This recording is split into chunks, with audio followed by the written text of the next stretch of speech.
Okay, इस notes में मैंने पूरे एक पेज में प्रियम्बल को कंसाइज करके लिखा हुआ है एक्रोनिम का यूज़ करके। तो देख लेते हैं कैसे, मतलब कैसे एक पेज में प्रियम्बल को कंसाइज करके लिखा है, नोट्स बनाई है, क्या क्या निमोनिक्स यूज़ किए हैं, एक्रोनिम यूज़ किए हैं।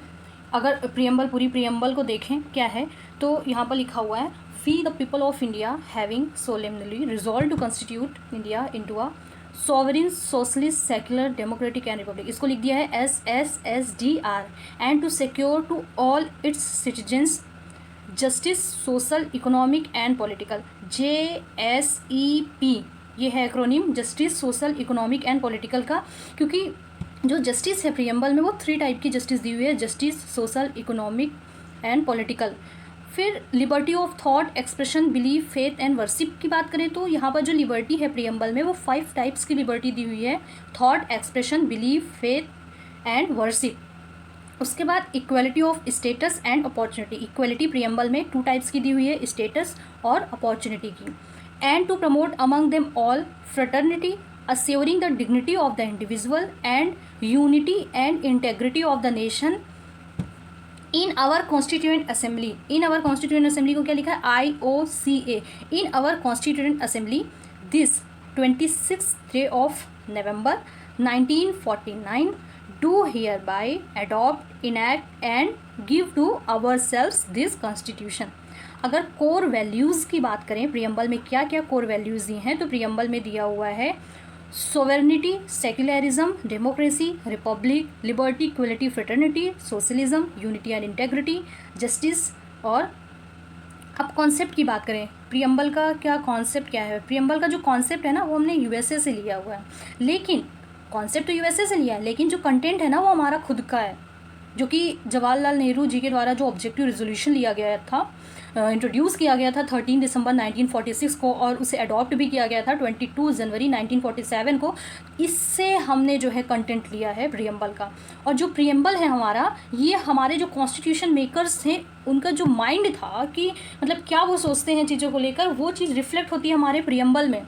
प्रियम्बल को हम समरी ऑफ द कॉन्स्टिट्यूशन और इसेंस ऑफ द कॉन्स्टिट्यूशन भी बोलते हैं, और अलग अलग पर्सनैलिटीज़ ने प्रियम्बल को अलग अलग नाम दिया हुआ है। जैसे NA पालकीवाला ने प्रियम्बल को identity card of the constitution बोला है, ठीक है।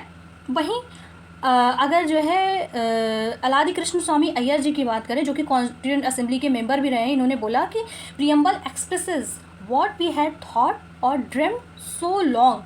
फिर KM मुंशी जी की बात करें तो इन्होंने बोला, प्रियम्बल को क्या बोला इन्होंने, जो KM मुंशी जी हैं, ये जो है ड्राफ्टिंग कमेटी के मेंबर भी रहे हैं, इन्होंने बोला कि ये क्या है, horoscope of our sovereign democratic republic, इसको हमने क्या लिख दिया है, HSDR, horoscope of our sovereign democratic republic. अब पंडित ठाकुरदास भार्गव जी की बात करें, जो कि कॉन्स्टिट्यूएंट असेंबली के मेंबर भी रहे हैं, तो इन्होंने काफ़ी चीज़ मतलब बोल दी है प्रियम्बल के बारे में कि क्या क्या है, most precious part of the constitution, soul of the constitution, key to the constitution, jewel set to the constitution और yardstick to measure work of the constitution. पता है यहाँ पर याद रखने वाली चीज़ ये है कि सोल ऑफ द कॉन्स्टिट्यूशन और किस चीज़ को बोला जाता है, जो कि BR अम्बेडकर जी ने बोला था, किस आर्टिकल को बोला था सोल ऑफ द कॉन्स्टिट्यूशन, ये आप कमेंट कर सकते हैं।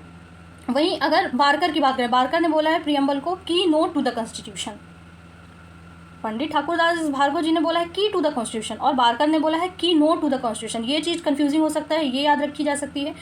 Soul of the constitution, Hidayatullah जो कि फॉर्मर CGI भी रहे, इन्होंने बोला soul of the constitution, Pandit Thakurdas Bhargava ji ने भी बोला और हिदायतुल्ला जी ने भी बोला इसे सोल ऑफ द कॉन्स्टिट्यूशन। इन्होंने बोला पैटर्न ऑफ पॉलिटिकल सोसाइटी और only a resolution can change it's resolve. अब बात करते हैं कि प्रियम्बल जो है, प्रियम्बल हमारा कॉन्स्टिट्यूशन का पार्ट है भी कि नहीं है, कि सिर्फ ये इंट्रोड्यूस करता है कॉन्स्टिट्यूशन को, या फिर एक आइडेंटिटी कार्ड का ही काम करता है। तो अगर देखा जाए तो बेरूबारी यूनियन केस 1960 में बोला गया, बेरूबारी यूनियन केस 1960 में बोला गया कि जो कॉन्स्टिट्यूशन है, key to the minds of the constitution makers, जो प्रियम्बल है, और प्रियम्बल कॉन्स्टिट्यूशन का पार्ट नहीं है और इसे अमेंड किया जा सकता। लेकिन नेक्स्ट आता है हमारा Kesavananda Bharati versus state of Kerala 1973। ये सबसे इंपॉर्टेंट जजमेंट हो जाता है। इसमें बोला गया था कि जो प्रियम्बल है हमारा वो कॉन्स्टिट्यूशन का पार्ट भी है और इसे अमेंड भी किया जा सकता है, क्योंकि इसके जस्ट बाद 42nd कॉन्स्टिट्यूशन अमेंडमेंट हुआ 1976 में, जिसमें क्या हुआ कि प्रियम्बल को अमेंड किया गया, सॉवरिन, सोशलिस्ट और इंटेग्रिटी वर्ड को प्रियम्बल में ऐड किया गया। लेकिन एक चीज़ ये याद रखने वाली है कि जो हमारा प्रियम्बल है वो अभी तक सिर्फ एक बार अमेंड हुआ है। एक दूसरा केस है LIC of India versus consumer education and research centre 1995। इसमें बोला गया है कि प्रियम्बल जो है कॉन्स्टिट्यूशन का पार्ट है।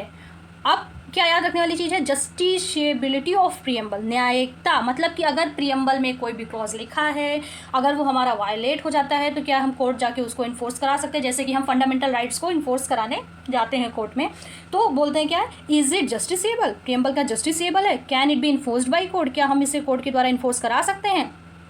तो एक केस आया AK गोपालन वर्सेस स्टेट ऑफ मद्रास का 1950 का, उसमें बोला गया है कि can not be enforced, preamble को हम इन्फोर्स नहीं करा सकते हैं। अगर प्रियम्बल के फंक्शन की बात करें, अब फंक्शन भी देख लेते हैं कि मतलब प्रियम्बल से हमें क्या पता चलता है, क्या हम जानते हैं प्रियम्बल से। तो source of authority, SOA, source of authority, preamble किस चीज़ की बात कर रहा है, वी द पीपल की बात करता है।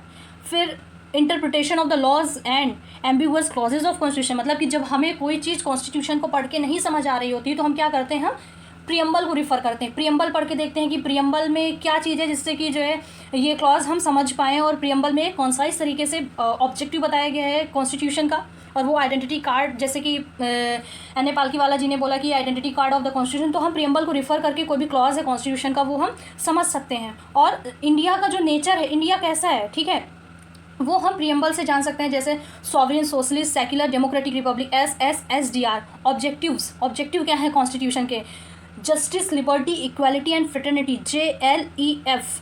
और एक बहुत ही इंपॉर्टेंट चीज़ जो हमारी प्रियम्बल से जानने को हमें मिलती है वो है डेट ऑफ एडॉप्शन का, हमारा कॉन्स्टिट्यूशन अडॉप्ट किया गया। तो हमारा कॉन्स्टिट्यूशन जो है वो 26 नवंबर 1949 को अडॉप्ट किया गया था, जिस दिन हम कॉन्स्टिट्यूशन डे भी सेलिब्रेट करते हैं।